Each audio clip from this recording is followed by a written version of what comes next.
Hello, Adam. Welcome to the Edge. It is not the end of the world, but you can see it from here. Eliza? What are you doing here? It is my job to monitor and report on the news, Adam. Before Darrow smothered everything with his signal, the whole world was tuned into this place, including me. The broadcast. I have to stop it. I know. Please, come closer. Do you know where we are, Adam? We are at the fulcrum point, when society lies in the balance. Hugh Darrow hoped to tip the scales one way, by telling the world everything you already know. About the biochip, the Illuminati, everything. He believed knowing the truth would convince mankind to abandon research into human enhancement technologies forever. It would certainly give them reason to fear it. Indeed. Darrow's confession is ready to send. If you want, I can wideband it across all media as soon as you shut down the signal. Everything you worked so hard to uncover will be exposed. But only if you deactivate the broadcast using this control. However, if you desire, I can alter Darrow's message. Conceal the creation of the biochip while putting in new content. Content blaming the humanity front, like Sarif suggested. The organization has already admitted to harboring terrorists. It would be easy to convince people they turn to biological warfare in a more desperate attempt to get rid of augmented people. But why? What would that achieve? In time, it could shift the focus of hatred onto people whose prejudices are seen as too extreme, leaving corporations free to experiment with human evolution as they desire. But if you want me to perform this edit for you, you must disengage the signal and activate the video edit function from here. Alternatively, Darrow's message can be adjusted to erase all mention of the power group known as the Illuminati. I can report that lack of proper regulation allowed vast quantities of neuropozyne to become contaminated prior to reaching the market. Taggart's preference. You think the world will buy a made-up story about neuropozyne poisoning? You might be surprised by what people believe. I can convince them. And having experienced the negative effects of corporate negligence firsthand, a majority of people might force the world to place harsh restrictions on all human enhancement research. But only if you disengage the signal and activate the video edit function from here. Of course, there is another option. This passage leads to Panchaea's pressure regulation controls. Destroy them and the installation will cave in on itself, overwhelmed by the weight of the ocean pressing against it.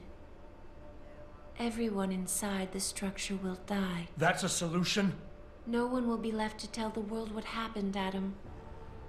Nobody will be able to spin the story. Including me. The choice is yours. Do you believe you have the wisdom to choose an appropriate future for mankind? Or do you trust mankind to find the answers on its own?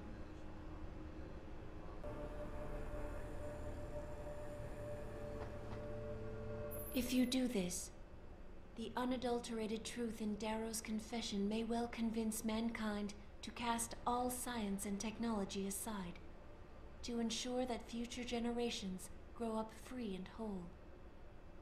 Are you sure this is your choice? So be it then.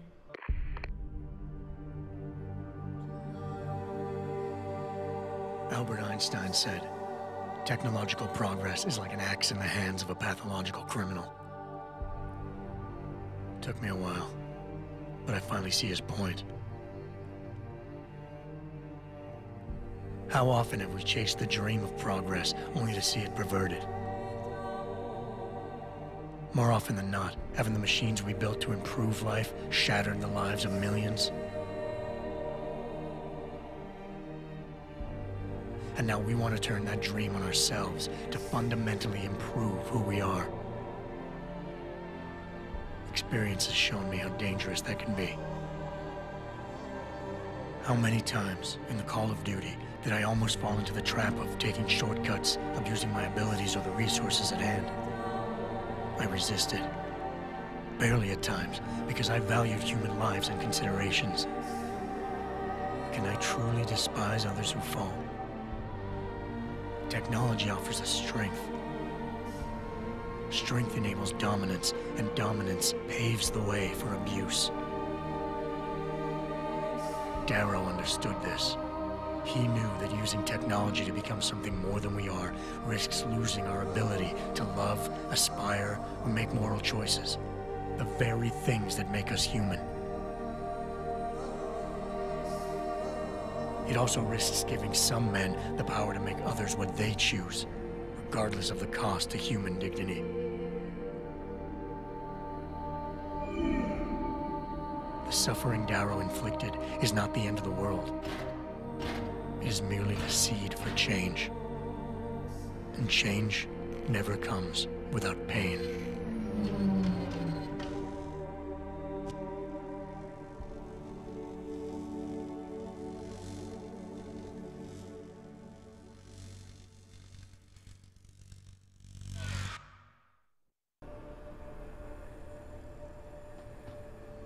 If you do this, the focus of hatred may shift to those responsible for unleashing biological warfare, leaving corporations free to experiment with human evolution. Are you sure this is your choice? So be it then. Sarif was right about one thing. It's in our nature to want to rise above our limits. Think about it. We were cold, so we harnessed fire. We were weak, so we invented tools. Every time we met an obstacle, we used creativity and ingenuity to overcome it. The cycle is inevitable. But will the outcome always be good?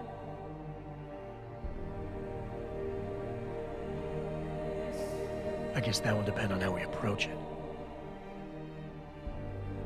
These past few months, I was challenged many times.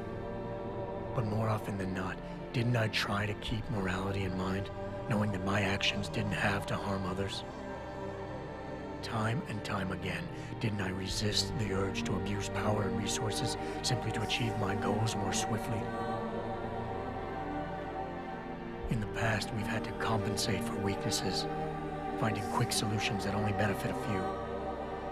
But what if we never need to feel weak or morally conflicted again?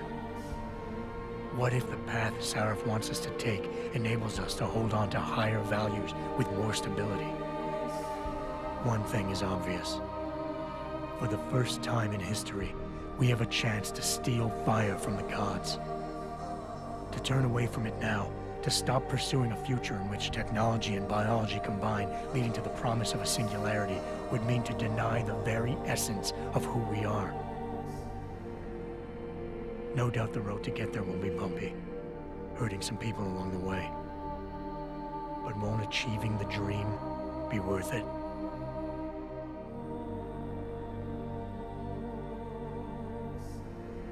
We can become the gods we've always been striving to be.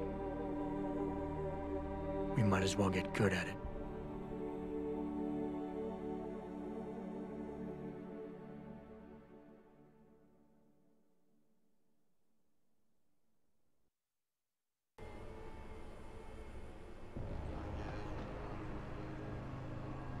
If you do this, first-hand experience with corporate negligence on such a grand scale may convince mankind to enact harsh restrictions on human enhancement research. Are you sure this is your choice? So be it then. Freedom. To those who don't have it, it's more valuable than gold. But where should it start and end?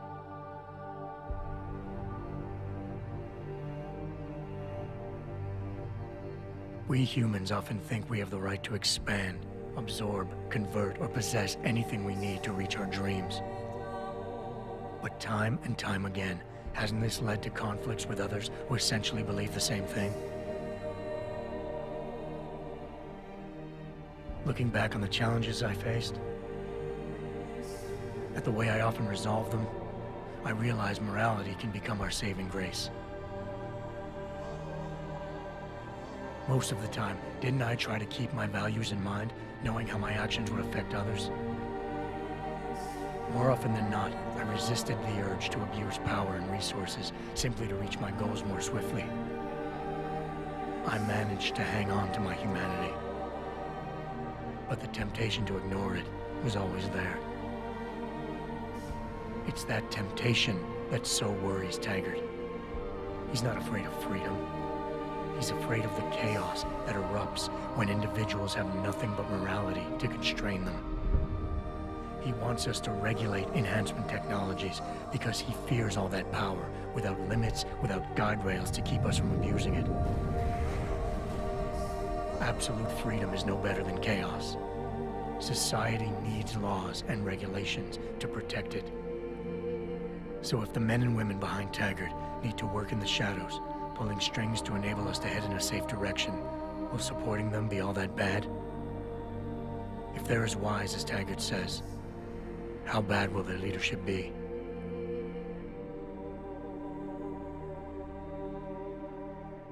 I just hope they stand by what they say.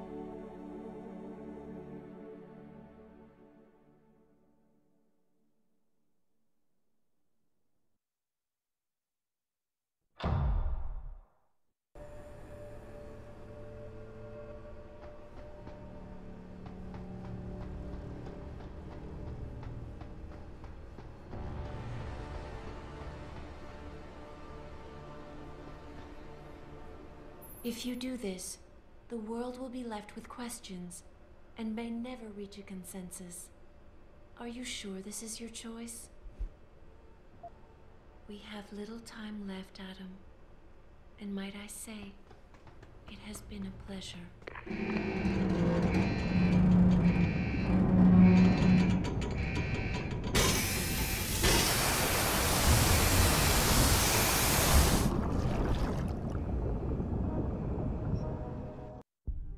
Do I trust mankind to save itself? That's what Eliza was asking. The truth is, I don't know. After everything I've seen, all the fighting and the chaos around me, I only know what I want to believe. Somehow, human decency will triumph. These past few months, I've faced many life-threatening situations. I could have given up many times, but my need to know the truth, to uncover the secrets that others were hiding, and to survive, forced me to keep on going. Most of the time, I tried to keep my values in mind, knowing my actions did not have to harm others. I held on to my humanity, resisting the urge to abuse power or resources in order to meet my goals. And in the end, I got the job done.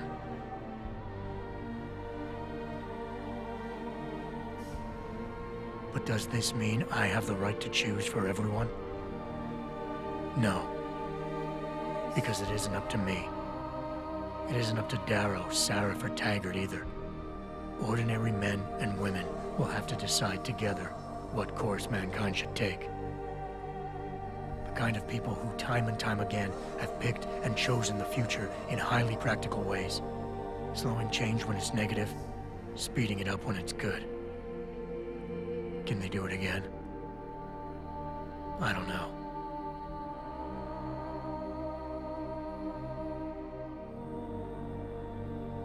But I do know I'm not about to let anyone in this station, myself included, stand in their way.